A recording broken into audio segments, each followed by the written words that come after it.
Guys it Friday evening 5 o'clock மேலே தான் vlog எடுக்கவே ஆரம்பிச்சிது. மழை டைமில் குளிக்கணுனாலே உதற தான் செய்யுது. சரி பிளான்ட்டுக்கெலாம் தண்ணி ஊற்றலான்னு சொல்லி பார்க்கும்போது மணி பிளான்ட்டில் தண்ணி இருக்கா இல்லையான்னு சொல்லி செக் பண்ணுறதுக்கு இது ஒரு மெத்தட். நல்ல ஒரு ஃபோக்ஸ் இதையும் எடுத்து உள்ளுக்குள்ளே விட்டு வெளியில் எடுத்தோம் அப்படின்னா மண் எதுவும் ஒட்டி இருந்துச்சு அப்படின்னா நம்ம தண்ணி ஊற்ற தேவையில்லை. ஒட்டலை அப்படின்னா நம்ம தண்ணி ஊற்றணும்.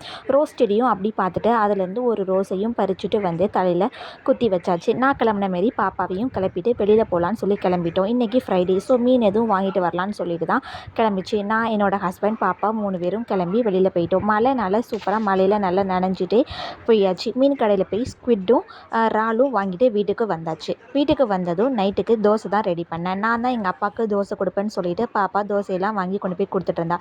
இதுக்கு ஒரு சைட் டிஷ்ஷாக பேனில் கொஞ்சோண்டு ஆயில் சேர்த்துட்டு பச்சை மிளகா, சின்ன வெங்காயம், புளி, உப்பு, பெருங்காயம் சேர்த்து நல்லா மிக்ஸ் பண்ணிவிட்டு அதை மிக்சியில் போட்டு அரைச்சி எடுத்தோம் அப்படின்னா புளி மிளகா சட்னி ரெடி ஆயிரும். பாய்.